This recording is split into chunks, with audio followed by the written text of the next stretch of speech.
As I said, we'll start off today by inviting the 4 remaining centers to give quick elevator messages. Since we are in the city of the Willis/Sears Tower, we'll try to keep the elevator messages consistent with the size of that building. And since I have Ann's eyes right here, we'll start with geotech. We actually started with one innovation. If you look at our page for geotech in the book, it has the title for our first innovation, but the content for what we really actually did. We looked at curriculum development, and what we found was in 2008, there was no really recognized geospatial industry. That's GIS, remote sensing, GPS. And we found that there was no profession that was recognized as geospatial technology. So we started there. Went to the Department of Labor. They'd been working on a competency model, and it wasn't complete, it wasn't finalized. We collaborated with them and brought in industry experts to finalize it. Department of Labor in 2010, I think it was 2010, approved it, and we said, okay, now we have the industry-wide competencies, but not the workforce competencies that community colleges need. We did DACMs. Did everybody know DACM?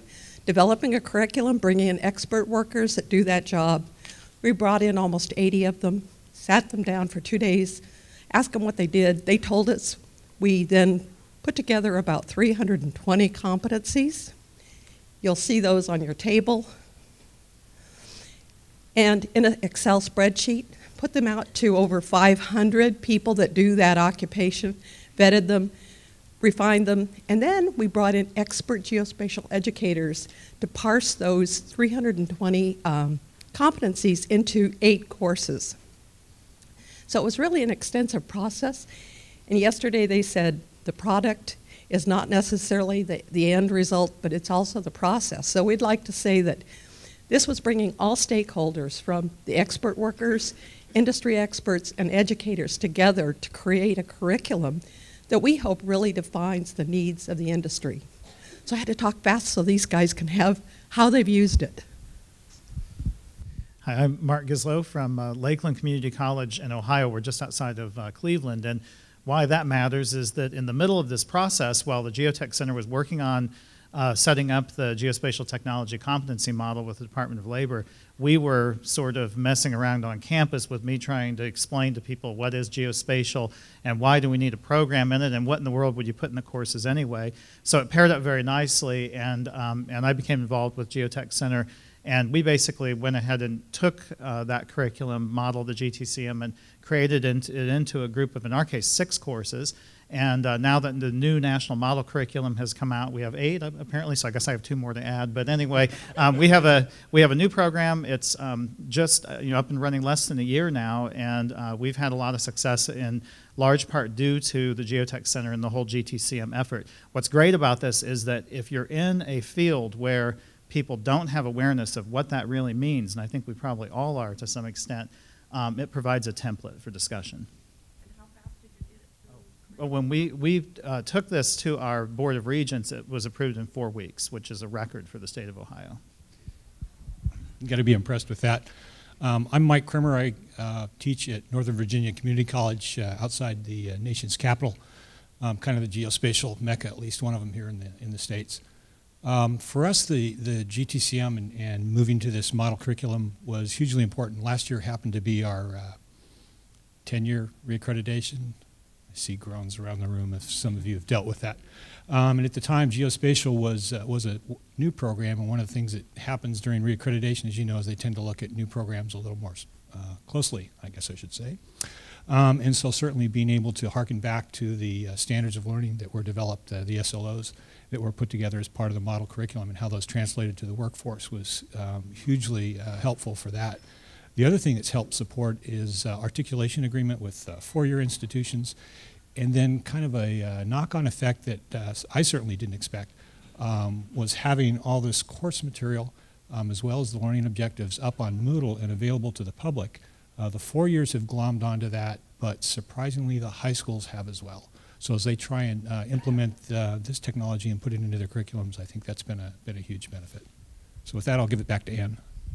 Yeah, so anyway, bringing the stakeholders, the industry experts, the workers that actually do that work, and the educators who really know how to put courses together. Now, our model courses, you'll see on your table a page, a couple pages of the outlines and the student learning outcomes, and then this is the document we put together as the Excel sheet, and it's actually by depth, so we ranked each of the competencies from 0 to 4.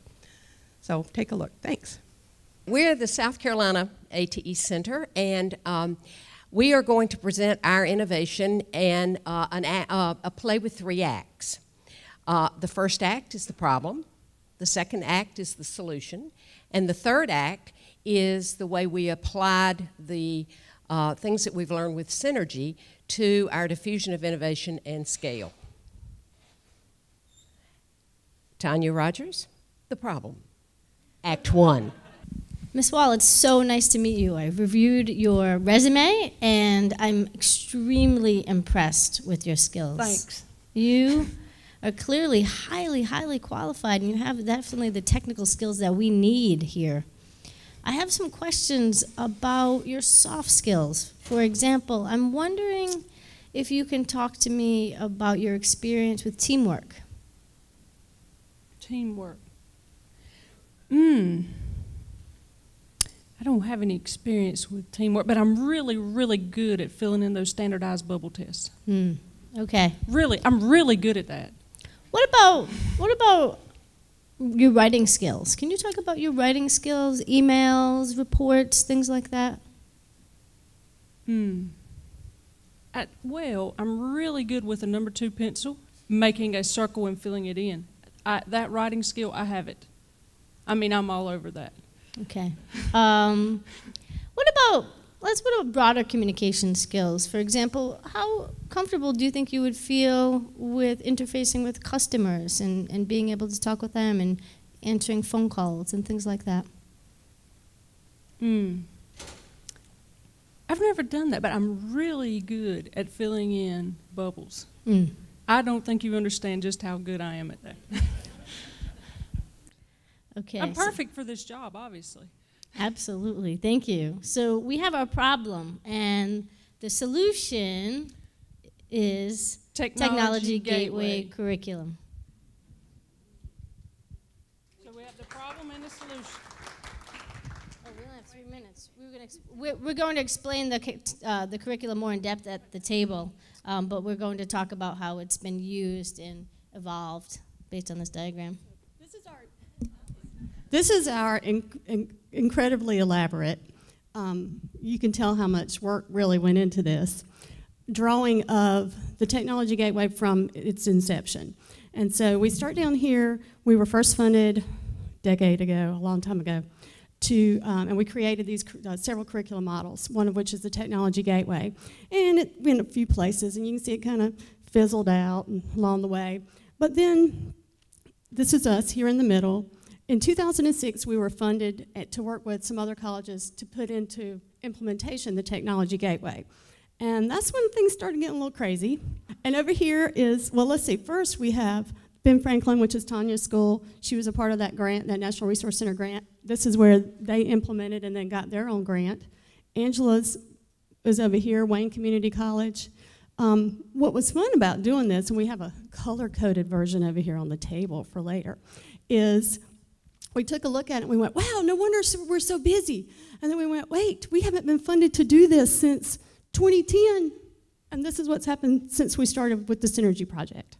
So that's pretty much our innovation in its diffusion in a nutshell. My name is John Sands. I'm with Moraine Valley Community College and the CSSIA grant. And I'll give you some background in ours. It was a unique time that we actually joined Synergy because we were facing some pretty interesting problems in our grant. As you probably know, we deal with cybersecurity and basically teaching cybersecurity skills. But we found, in our research over the years, that there were 3 major issues that we're having in cybersecurity as far as trying to get better traction and produce more technological students in this area. So the first thing that we found is that the environment that we work in is very complicated. So to give you a feel for it, one of the things that we have to teach our students to do is to be able to identify attacks and different types of malicious codes and things that occur within our networking environments. All right? Well, the problem with that is to try to teach that in a classroom is very difficult. It's very costly because of the amount of equipment that's necessary. It's very complicated because of the amount of setups that are required. And there was really no standards out there. So basically that was the issue that we were dealing with. So what we've done over the years is tried to come up with homegrown solutions to the issue of this complex environment. And basically what it involved was to create a attack system and the target systems, I should say scan systems and target systems. So this is an example. Let's say you wanted to teach students about a particular type of vulnerability within a platform.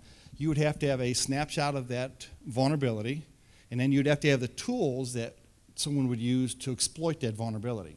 And we're teaching hundreds of these, so it's a fairly complex process. So again, we tried to do some homegrown solutions to this, and we found out through this project that really there may be better ways to do this. So what we did is we came up with partnerships with vendors and with other organizations, and we came up with a virtualization and standardized environment that we could use in both competitions and in our classrooms. And we deployed this through a high school competition. All right, so basically, if you want to advance, we can go through these real quick. We talked about the depth phase of this. You can go to the next one. All right. What we tried to do was to come up with a standardized, repeatable high school competition that we could spread throughout the country, and we could share with other institutions. All right. So the first thing that we had to do was to identify some standards that everyone could abide by. So as an example, we came up with a standard topology that we could then introduce all of these different virtual snapshots within. And in addition, what we had to do was to come up with partnerships with corporations out there that would support us. So basically, we brought several companies together, all dealing with these same types of issues, to come up with a standard environment that we could implement within a high school competition. So as part of this, we were given some equipment from a couple companies that were out there. We got together with other centers in the cybersecurity area, and we came up with a common topology. And then what we started to do was to build a shared library of targets and the tools that we could use to exploit these targets. All right? And then we could put them into a virtual environment. And the beauty of this virtual environment was that no matter where you were, anytime, any place, it was standardized. We could do this on the road, and we could also do it within our own classrooms. So instead of having to haul out equipment and to install virtual snapshots or hard drives the way we used to do it in the old days, we could basically access this through a browser system. So any classroom that had a browser would be able to implement this standard technology. All right? You can go to the next one. And by the way, we call this our virtual environment. We have a website up there for the high schools, so we train the high school teachers how to use the environment. We got their input on how we could better scale this process. So again, part of the process was to get partners to help us integrate this solution, and then to get a buy-in for a standard topology. So the idea would be that this topology could support a multitude of different labs and skills exercises that we could deploy within our competitions. Okay? You can go to the next one. Okay? Yeah, I'm almost done here. So this is the environment that we agreed upon. And since then, what's happened is it's really taken off. So just to give you some ideas, what's happened is nationally, they've adopted this in other competitions. So some of you may be familiar with the CCDC competition. It's been adopted as part of the motto in the CCD competition. What we decided to do is to no longer offer our own competitions, but rather to work with larger organizations to adopt a standard virtual environment that would have flexibility to support their competitions. So we've seen some traction in both Skills USA, and we've seen in the Patriot Games, both institutions now have come to us and said, this is probably the way we would like to modify our competitions, and we will use your model. All right? It's been a cost saver, it's been a time saver, and it's really caught on nationally. In fact, you want to go to the next one. One of the things that just happened this summer is that we established a national cyber league. So in the old days, what happened is that we would have one big competition a year. Well, community college students were at a big disadvantage if they only compete once a year and they don't have the exposure that, and they're competing with upper division schools that might have repeat students coming year after year after year. Well, by establishing this league, our students could actually compete on a weekly basis with one-on-one tournaments against other students. And what's happened now is that we've actually formed a national league throughout the country with multiple members, and we've deployed this. And again, part of what we've learned is we have to let go of things. So part of what we've done is taken this solution, let other organizations help us formulate an environment that would work for more than one application. Right? So as far as wrapping this up then, I think we have one more.